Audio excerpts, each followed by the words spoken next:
Hello students, हम लोग surface area and volume के रिवीजन एक्सरसाइज पे और क्वेश्चन नंबर है 68। क्या कह रहा है कि a cone of maximum size is carved out from a cube of edge 14 centimetre. Find the surface area of the cone and of the remaining solid left out after the cone carved out. देखिए क्या कह रहा है कि एक cube ले लेते हैं, ठीक है। पहले हम लोग एक क्यूब लेते हैं फिर समझते हैं। देखिए एक क्यूब है जिसका एड्ज दिया है आपके पास 14 सेंटीमीटर। इस क्यूब से मैक्सिमम साइज वाला कोन को कर्व आउट किया जाता है, कट के निकाला जाता है। मैक्सिमम साइज वाला जो कोन होगा उसका रेडियस जो होगा इसके साइड का हाफ होगा, या फिर आप ये कह सकते हैं कि जो मैक्सिमम साइज वाला जो यहाँ पे कोन हम लोग बनाएंगे उसका डायमीटर, बेस का डायमीटर वह साइड के इक्वल होगा, और इस कोन का जो हाइट होगा, मैक्सिमम साइज वाले कोन का जो हाइट होगा वह इसके साइड के इक्वल होगा। यानी कहने का मतलब ये है कि ये जो कोन बन रहा है इसका हाइट इसके एड्स के इक्वल होगा और रेडियस इसके एड्स का हाफ होगा। ये 7 सेंटीमीटर हो जाएगा, ये 14 सेंटीमीटर हो जाएगा। हमने तो क्या करना है कि इसका सरफेस एरिया निकालना है, ठीक है, और फिर रिमेनिंग जो सॉलिड बच जाएगा उसका क्या कर रहा है, कितना सॉलिड बच गया वो बता। चलिए तो इसके लिए देखते हैं, हम लेते हैं कि यहाँ पे maximum size of cone be with ऐसे ले लेते हैं, maximum size of the cone be ऐसे ले लेते हैं कि height of 14 centimetre and radius of base 7 centimetre. तो इसको हम लोग कैप स्मॉल h से और इसको स्मॉल r से डिनोट कर देते हैं, ठीक है ना जी। अच्छा, एड्स या फिर साइड ऑफ क्यूब क्या दिया है, तो वह 14 सेंटीमीटर दिया। अच्छा, स्लेंट हाइट क्या होगा, slant height of the cone root under height का स्क्वायर प्लस में रेडियस का स्क्वायर, यानी कि रूट अंडर यहाँ पे 14 का स्क्वायर है और प्लस में 7 का स्क्वायर। 14 का स्क्वायर 196, इसका आपका आ जाएगा 49। तो इन दोनों को ऐड कर देते, तो 196 में और 49 को ऐड कर देंगे तो ये रूट अंडर हो जाएगा 245, ठीक है ना जी, 245। तो एक काम करते हैं, इसका रूट निकालते हैं, ठीक है ना जी। यहाँ पर क्या कर देंगे, यहाँ पर तो इसे लिख सकते हैं 5 इंटू में 7 इंटू में 7 पेयर बन जाएगा, 7√5 सेंटीमीटर लेते हैं, ठीक है ना जी। अब इसके बाद देखिए हमें क्या करना है, फर्स्ट में कि सरफेस एरिया ऑफ द कोन, तो कोन का सरफेस एरिया होता है पाई आर ब्रैकेट में एयर प्लस आर। चलिए तो पाई क्या वैल्यू, तो पाई का वैल्यू यहाँ पे 22/7 रख देते हैं। आर आपके पास 7 है, एल आपके पास 7√5 है और आर आपके पास 7 है सेंटीमीटर स्क्वायर। 7 से 7 कट गया, अंदर से फिर 7 कॉमन हो जाएगा, तो √5 और प्लस का 1 सेंटीमीटर स्क्वायर। तो यहाँ से कितना आ जाएगा, 154 हो जाएगा। 154 रूट अंडर इंटू में √5 प्लस का 1 सेंटीमीटर स्क्वायर। फिर उसके बाद क्या कर रहा है कि surface area of remaining solid का सरफेस एरिया समझ लीजिए। जब इसमें से ये काट करके निकाल लिया जाएगा तो इसमें जो क्यूब बचेगा, क्यूब में से ये नीचे से ये सर्कुलर शेप गायब हो जाएगा, यानी नीचे वाले शेप में देखोगे, नीचे की तरफ देखोगे तो उसमें ऐसा रहेगा लेकिन ये सर्कुलर शेप गायब हो जाएगा। यानी कि इसके लिए हम लोग क्या करेंगे कि जो रिमेनिंग सॉलिड बचेगा उसमें से ऐसे एक छेद दिखेगा ना नीचे से, तो हमें क्या करना होगा कि टोटल इसका जो होता है कोन का वो ले लेना होगा, उसमें से ये पाई आर स्क्वायर सब्ट्रैक्ट कर देंगे, क्योंकि ऐसे खोखला दिखेगा, ये हॉलो दिखेगा, ठीक है। और फिर ये कोनिकल बना है अंदर, तो उसका कर्व सरफेस एरिया इसमें ऐड कर लेंगे। यानी कि हम लोग देखिए क्या करेंगे इसमें 6 इंटू में साइड का स्क्वायर, ये क्यूब के लिए, उसमें से पाई आर स्क्वायर वो सर्कुलर जो शेप काट के हटाया गया है नीचे तो वो घटा लेंगे, और प्लस में पाई आर एल कर्व सतह अंदर से एक कर्व दिखेगा ना जी, अंदर देखने पे गड्ढा जैसे इसमें बना होगा ना जी, तो इसलिए उसको सब ऐड कर लेंगे। तो 6 इंटू में 14 का स्क्वायर माइनस पाई की जगह 22/7 रेडियस है 7 इंटू में 7 और पाई की जगह पे है 22/7। आर है आपके पास कितना, आर है आपके पास 7 और एल कितना है जी, एल है आपके पास 7√5 सेंटीमीटर स्क्वायर। ये 7 से 7, यहाँ पे 7 से 7। चलिए यहाँ पर 14 का स्क्वायर 196 और 196 में मल्टीप्लाई कर दो 6 से तो आ जाएगा 1176 माइनस में ये 154 और प्लस में यहाँ पर कितना जाएगा 154√5 सेंटीमीटर स्क्वायर। समझे ना जी। अब इसके बाद हम लोग आगे देखते हैं। चलिए तो यहाँ पर ये आ जाएगा आपका 1022 प्लस का 154√5 सेंटीमीटर स्क्वायर। समझ गए। चलते नेक्स्ट क्वेश्चन पे। नेक्स्ट क्वेश्चन देखिए 69 number. A cone of radius 4 centimetre is divided into 2 parts by drawing a plane through the mid point of the axis parallel to its base. Compare the volumes of 2 parts. चलिए देखते हैं। एक कोन है, ठीक है, पहले मैं यहाँ पे एक कोन बना लेता हूँ, समझ लीजिए। यहाँ कोन है, कोन के एक्सिस के मिड पॉइंट से इसे दो पार्ट में डिवाइड किया जाता है। एक्सिस के मिड पॉइंट से, तो एक्सिस इसका ये ना होता है, एक्सिस के मिड पॉइंट से बेस के पैरेलल क्या किया जा रहा है, एक प्लेन खींचकर उसे इक्वल पार्ट में डिवाइड किया जा रहा है। इक्वल मिड पॉइंट से डिवाइड किया जा रहा है, इक्वल नहीं डिवाइड किया जा रहा है, मिड पॉइंट से डिवाइड किया जा रहा है। ठीक है, तो देखिए क्या कर रहा है कि रेडियस 4 सेंटीमीटर दिया है।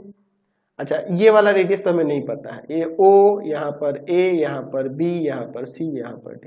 टोटल हाइट हम लोग यहाँ से यहाँ 2h ले लेते हैं, तो ये वाला h होगा, ये वाला h होगा, ये मिड पॉइंट से डिवाइड कर रहे हैं हम लोग। यहाँ पर ले लेते हैं कि let the height of the cone be 2h। Height of the small cone क्या हो जाएगा, स्मॉल कोन का हाइट h हो जाएगा। Height of the frustum of cone क्या हो जाएगा, तो वो भी h हो जाएगा। अच्छा, अब चलते हैं in triangle OAD and triangle दूसरा वाला लेते हैं OBC, इन दोनों को सिमिलर करते हैं। तो एंगल OAD इक्वल टू में एंगल OBC हो जाएगा, दोनों 90 होंगे, ये परपेंडिकुलर होता है, या भी परपेंडिकुलर होता है, ये इच 90। दूसरा आपका एंगल AOD इक्वल टू में एंगल BOC। आप AOD लो और BOC लो, दोनों इसी एंगल की बात हो रहा है, ये कॉमन है, ठीक है ना जी। तो यहाँ से ट्रायंगल सिमिलर हो जाएगा, triangle OAD similar to triangle OBC, है ना, एंगल सिमिलरिटी। तो जब ये सिमिलर हो गया तो इनके कॉरस्पॉन्डिंग साइड्स का रेशियो नहीं इक्वल हो जाएगा, तो यानी कि OA/OB इक्वल टू में लिख सकते हैं AD और बाई में BC, यानी हो जाएगा आपका H/में 2H इक्वल टू में AD और बाई में BC है आपके पास 4 सेंटीमीटर। ठीक है ना जी, ये कट जाएगा 1/2, ये जाकर क्रॉस मल्टीप्लाई कर देंगे, AD यहाँ से 2 आ जाएगा, 2 सेंटीमीटर हो जाएगा, ये 2 सेंटीमीटर, सॉरी AD हो जाएगा 2 सेंटीमीटर ये वाला रेडियस। अब इसके बाद हम लोग देखते हैं, हम लोग क्या निकलना है कि the ratio of the volumes of A small cone and frustum of cone, दोनों का देखिए क्या हो जाएगा। तो यहाँ पे फॉर्मूला लगा देंगे कोन के लिए, ऊपर जो कोन है उसके लिए 1/3 पाई, उसका रेडियस 2 है, 2 का स्क्वायर और h के जगह पर h ही है हाइट, और नीचे फ्रस्टम ऑफ कोन है तो 1/3 पाई r1 स्क्वायर यानी 2 स्क्वायर, r2 स्क्वायर यानी 4 स्क्वायर, और प्लस में r1 r2 और इनटू में h। चलिए उसका भी हाइट h ही है, 1/3 पाई ये कटा, h से h कटा, 2 का स्क्वायर 4, नीचे देखो 4 16 8, तो 4 और बाई में देखिए कितना हो जाएगा 28, 4 7 जा 28, यानी कि 1/7 आ गया। चलते हैं नेक्स्ट क्वेश्चन पे। चलिए क्वेश्चन नंबर 70 देखते हैं। A wall 24 metre and 0.4 metre thick and 6 metre height, ये लॉन्ग है, ये थिकनेस है और ये हाइट दिया है। It's constructed with bricks each of the dimension this. The mortar occupied 1/10 of the volume of the wall, जितना वॉल्यूम होगा वॉल का टोटल उसका 1/10 उसमें मोटार है, यानी कि जो नहीं होता सीमेंट वगैरह वो है। सीमेंट रेत वगैरह। Then find the number of bricks use in the constructing the wall. देखिए यहाँ पर पहले मैं एक वॉल ले लेता हूँ, ठीक है ना जी। मैं यहाँ पे एक वॉल बना लेता हूँ, ये ब्रिक्स से बना हुआ है, लेकिन ब्रिक्स के बीच बीच में क्या है जी, मोर्टार भी तो लगा है ना जी। चलिए, तो मैं यहाँ पे ये वॉल ले लिया जिसका डायमेंशन आपके पास दिया हुआ है, यहाँ पे डायमेंशन दिया हुआ है, यहाँ पर लेंथ दिया हुआ 24 मीटर, 0.4 मीटर थिकनेस, और हाइट दिया है 6 मीटर। ये ब्रिक से बना हुआ है और हर एक ब्रिक का डायमेंशन यहाँ पे दिया हुआ है। यहाँ पर कुछ इस तरह से ब्रिक से बना हुआ है जिसका डायमेंशन आपके पास क्वेश्चन में दिया हुआ है। डायमेंशन भी मैं इसका लिख देता हूँ, सेंटीमीटर में है। फिर देखिए इसका लेंथ है 25 सेंटीमीटर, वाइड है 16 सेंटीमीटर और हाइट है 10 सेंटीमीटर। तो कितने ऐसे ब्रिक्स लगेंगे, तो हमें क्या करना होगा, पहले वॉल्यूम निकालना होगा वॉल का। तो चलिए देखते हैं, डायमेंशन ऑफ वॉल, वॉल का डायमेंशन पहले लिखते हैं। उसका लेंथ देखो, लेंथ कितना है जी, 24 मीटर में है, तो सेंटीमीटर में 2400 हो जाएगा सेंटीमीटर। अच्छा, थिकनेस जो है, या ब्रेड्थ लिखो, ब्रेड्थ लिखो, कितना हो जाएगा जी ब्रेड्थ, 0.4 मीटर दिया है, तो 100 से मल्टीप्लाई करेंगे तब 40 सेंटीमीटर हो जाएगा। हाइट लिखो, हाइट कितना है जी, 6 मीटर है, तो 600 मीटर हो जाएगा, 600 सेंटीमीटर हो जाएगा, है ना जी। चलिए अब इसके बाद देखिए, डायमेंशन ऑफ ब्रिक, ब्रिक का भी डायमेंशन दिया हुआ है। क्या दिया है जी, लेंथ यहाँ पर 25 सेंटीमीटर, ठीक है ना जी, स्मॉल एल से डिनोट कर देते हैं। ब्रेड्थ दिया है, ब्रेड्थ दिया है आपके पास 16 सेंटीमीटर, और हाइट दिया हुआ है, हाइट दिया हुआ है यहाँ पर 10 सेंटीमीटर। तो कितने ऐसे ब्रिक लगेंगे, तो पहले हम लोग टोटल वॉल्यूम देखते हैं वॉल का। यहाँ पे लिख सकते हैं कि volume of wall excluding mortar, mortar को छोड़कर वॉल्यूम ऑफ वॉल क्या हो जाएगा, तो वो हो जाएगा LBH, टोटल वॉल्यूम, वॉल का टोटल वॉल्यूम मोर्टार को इंक्लूडिंग करके उसमें सब्ट्रैक्ट करेंगे 1/10 ऑफ टोटल का 1/10 यानी कि LBH का, ठीक है ना जी। ये डायरेक्ट मैंने ऐसे लिख दिया। चलिए अब इसके बाद देखिए, 2400 इंटू में 40 इंटू में 600 माइनस 1/10 इंटू में 2400 इंटू में 40 और इंटू में 600। चलिए ये सब सेंटीमीटर क्यूब में, ये भी सेंटीमीटर क्यूब में, एक जीरो से एक जीरो यहाँ कट जाएगा। अब देखिए यहाँ पर क्या होता है, इन सबको मल्टीप्लाई करते हैं, तो 2400 इंटू में ये आपका 40 इंटू में आपका ये आपका 600, तो क्या आ जाएगा यहाँ पर 576 डबल जीरो और फिर 3 और जीरो, इतना हो जाएगा सेंटीमीटर क्यूब। और इसमें कितना आ जाएगा, 2400 के जगह पे 240 हो जाएगा बस, और 40 और इंटू में 60 यानी एक जीरो बस कम हो जाएगा, 5760000 सेंटीमीटर क्यूब, यही ना जी। चलिए तो अब इसमें से इसको सब्ट्रैक्ट कर लेते हैं, तो सब्ट्रैक्ट करेंगे तो कितना आ जाएगा, यहाँ पे इसमें सब्ट्रैक्ट करेंगे तो क्या हो जाएगा, 576 के ऊपर 5 गो जीरो है, ठीक है ना जी, 5 गो जीरो है, ठीक है, 5 गो जीरो है, और उसमें से सब्ट्रैक्ट कर देना है किसको, यहाँ पर 576 के ऊपर 4 जीरो लगाकर, 4 जीरो लगाकर, यानी कि आ जाएगा यहाँ पर 51, ठीक है, 840000 सेंटीमीटर क्यूब। तो आप लिख सकते हैं number of bricks equal to क्या हो जाएगा, टोटल वॉल्यूम जो है 51840000 और बाई में volume of a brick, brick का वॉल्यूम, ठीक है ना जी। तो क्या हो जाएगा यहाँ पे देखिए, तो आपका आ जाएगा 51840000 और बाई में स्मॉल LBH, जो भी दिया है इसका वैल्यू रख देंगे। LBH कितना है जी, यहाँ पे है 25 16 और 10, 25 16 और 10, 51840000 सेंटीमीटर क्यूब, यहाँ 25 16 और क्या था जी 25, 16 और 10 दिया है, 10 इंटू 10 सेंटीमीटर क्यूब। तो इसमें इससे इन सब में मल्टीप्लाई कर लेते हैं, ठीक है ना जी। चलिए तो यहाँ पे आ जाएगा, एक जीरो से एक जीरो कम ही कर देते हैं, पहले सेंटीमीटर क्यूब भी गायब कर देते हैं। तो 518400 और बाई में इधर कितना हो जाएगा जी, ये 25 में 16 से मल्टीप्लाई कर देंगे, 25 में मल्टीप्लाई कर दो 16 से तो आ जाएगा ये 400। तो ये 2 जीरो से 2 जीरो कट जाएगा। अच्छा अब इसको भी काट सकते हैं, तो कितना है जी यहाँ पर, ये आपका है 51840, इसमें डिवाइड कर देना है हमें 4 से, तो 4 से डायरेक्ट कट जाएगा, कितना बार में 12960। तो number of brick 12960 and 12,960 bricks लगेंगे, समझ गए। नेक्स्ट क्वेश्चन देखिए 71 नंबर, क्या कह रहा है, एक bucket is in the form of A frustum of A cone and hold 28.490 liter of water. The radii of the top and bottom which are 28 centimeter 21 centimeter respectively. Find the height of the bucket. height हमें bucket का निकालना।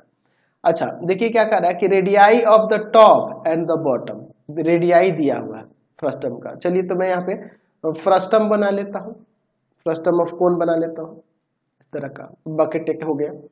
इसका यहाँ radii दिया हुआ है, ठीक है, और इसका कैपेसिटी भी दिया हुआ है, यानी वॉल्यूम दिया हुआ है, ठीक है। ध्यान से देखिएगा, यहाँ पे रेडियाई देखो, नीचे वाला 21 सेंटीमीटर और ये ऊपर वाला 28 सेंटीमीटर।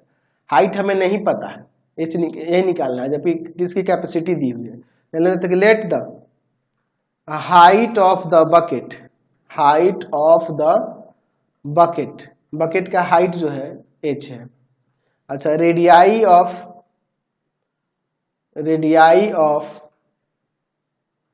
इट्स सर्कुलर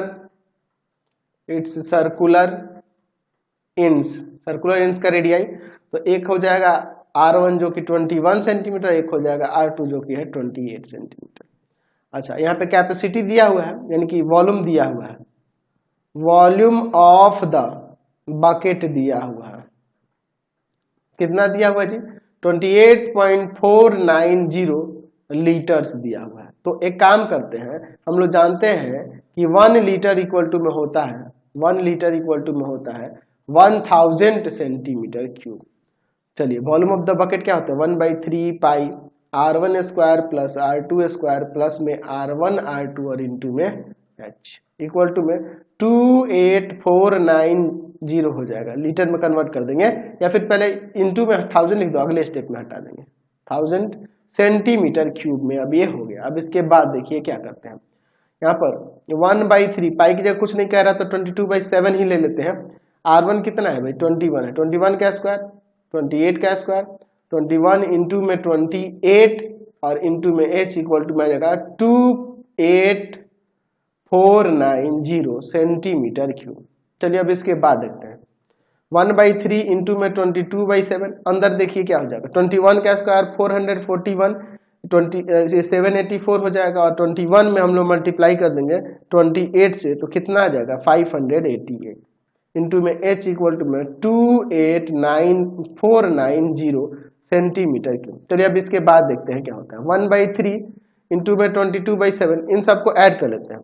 तो ये 588 है, 784 है और प्लस में ये 441 है, तो इन सबको ऐड करेंगे तो 1813 इंटू में H इक्वल टू में 28490। अब इसके बाद देखिए हम लोग क्या करते हैं, इसमें हम लोग 7 से डिवाइड कर सकते हैं, कितना बार में जाएगा जी 7 से डिवाइड करने पे, 7 से ये डिवाइड करने पे आ जाएगा 259 बार में। और अगर हम लोग इसमें 3 से देखें तो 3 से ये कटेगा, 3 से तो नहीं कटेगा, H को लिख देते हैं 28490 इंटू 3 हो जाएगा, और बाई में 22 इंटू में 259, यही हो जाएगा सेंटीमीटर में। चलिए अब इसके बाद देखते हैं क्या होता है हाइट इक्वल टू में। तो हम लोग ये जो है 28,490 जो है, इसमें अगर डिवाइड करेंगे हम लोग 259 से तो ये कट जाएगा इसके, ये कितना टाइम्स में 110 टाइम्स में, और 22 से इसे काट देंगे 5 टाइम्स में, 5 3 15 सेंटीमीटर ना हो जाएगा। देयरफॉर लिख सकते हैं कि height of the frustum, height of the frustum या बकेट, बकेट का हाइट कितना हो जाएगा जी 15 सेंटीमीटर हो जाएगा। चलते हैं नेक्स्ट क्वेश्चन पे। नेक्स्ट क्वेश्चन देखते हैं 72 नंबर। क्या कह रहा है, marbles of diameter 1.4 centimetre are dropped into a cylindrical beaker of diameter 4 centimetre, अच्छा, containing some water. Find the number of marbles should be dropped into the beaker so that the water level is raised by 5.6 centimetre. देखिए क्या कह रहा है कि marbles को डाला जा रहा है, ठीक है ना जी, एक सिलेंड्रिकल बीकर है उसमें जिसका डायमीटर दिया हुआ कितना 1.4 सेंटीमीटर। देखिए इस तरह का यह एक बीकर है सिलेंड्रिकल जिसका डायमीटर है 7 सेंटीमीटर, तो रेडियस हो जाएगा यहाँ पे कितना 7/2 सेंटीमीटर या 3.5 भी लिख सकते हैं, ठीक है ना जी। इसमें क्या किया जा रहा है, मार्बल्स को डाला जा रहा है, तो मार्बल्स डाला जाता है जिसका डायमीटर है ऐसे 1.4 सेंटीमीटर, तो रेडियस कितना हो जाएगा 0.7 सेंटीमीटर, इसका रेडियस 0.7 सेंटीमीटर हो जाएगा। तो जब इसमें ये मार्बल्स डाला जाता है तो जाहिर सी बात है इसमें पानी पहले से कुछ था, पहले से था, लेकिन अब क्या हो रहा है, पानी कुछ पहले से था लेकिन अब क्या हो रहा है कि जब इसमें कुछ मार्बल्स को डाला जा रहा है तो इसका हाइट जो है ना, पहले मान लीजिए पानी यहाँ तक था, अब ये बढ़कर यहाँ से इतना राइज हो जा रहा है, मतलब कि यहाँ से ये यहाँ राइज हो जा रहा है, जो कि है कितना 5.6 सेंटीमीटर। तो कितना इसमें मार्बल डाला गया है ये हमें पता करना है। चलिए हम लोग लिखते हैं radius of the cylinder, cylinder का रेडियस क्या है भाई, डायमीटर का हाफ, यानी कि आ जाएगा 7/2 यानी कि 3.5 सेंटीमीटर, ठीक है। अच्छा, और height of the water level राइज्ड,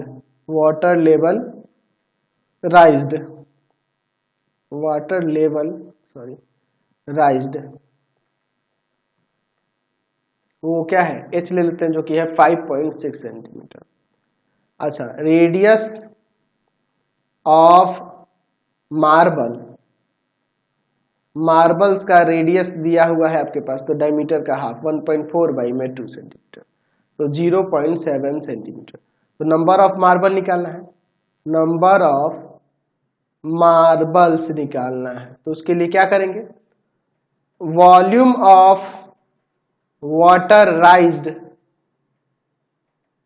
जो वाटराइज्ड हुआ है उसका वॉल्यूम, और वॉल्यूम ऑफ अ मार्बल, एक मार्बल के वॉल्यूम में से डिवाइड कर देंगे तो हो जाएगा, एक मार्बल के वॉल्यूम में से डिवाइड कर देंगे। चलिए, तो volume of the water level rise जो हुआ है उसके लिए पाई आर का स्क्वायर और इंटू में राइज वाटर लेवल का हाइट जो मैंने लिखा है, और ये मार्बल स्पेयर वाला हो जाएगा ना जी, यहाँ पर हो जाएगा 4/3 पाई आर का क्यूब। चलिए अब इसके बाद देखिए, पाई से पाई कैंसिल, इस 3 को ऊपर लेके चले जाते हैं, कैपिटल आर का वैल्यू है 7/2 यानी कि 3.5, और एच कितना है उसका 5.6 सेंटीमीटर क्यूब, और नीचे आपका देखिए 4 है और आर क्यूब वही आपका 0.7, 3 बार इंटू कर देंगे सेंटीमीटर क्यूब। ये इससे कैंसिल, ये देखिए इससे काट सकते हैं 5 टाइम्स में, ये इससे काट सकते हैं 5 टाइम्स में, अच्छा, और यहाँ पे इससे हम लोग काट सकते हैं 8 टाइम्स में, और 4 2 जा 8 हो जाएगा। तो अब कितना आ जाएगा 5 5 25 2 जा 50, और 50 में 3 से मल्टीप्लाई कर देंगे तो 150 आ जाएगा, तो 150 नंबर ऑफ मार्बल्स हो जाएंगे। तो एक काम करते हैं, आज की क्लास में इतना ही रहने देते हैं, नेक्स्ट वीडियो में आगे देखेंगे। आपको हमारे 3 चैनलों को सब्सक्राइब करना होगा। पहला है पाथ फाइंडर क्लासेस छपरा, दूसरा है आपके पास भारती भवन रविकांत सर, और तीसरा चैनल है Ravikant sir R D Sharma solution. तीनों चैनलों को सब्सक्राइब कर लेंगे। इससे रिलेटेड वीडियो के लिए सीधे डिस्क्रिप्शन में, इससे रिलेटेड नोट्स के लिए गूगल पे जाकर सर्च करेंगे www.ravikantsir.in, और यहाँ जाकर आप सभी क्लासेस के नोट्स, उनके पीडीएफ को डाउनलोड कर सकते हैं, पढ़ सकते हैं। इंस्टाग्राम और फेसबुक पे जाकर पाथ फाइंडर क्लासेस छपरा को लाइक एंड फॉलो करना नहीं भूलेंगे। Thanks for watching the video. Comment करके जरूर बताएं कि हमारे चैनल के वीडियोज आप सभी को कैसे लगते हैं। Thanks for watching.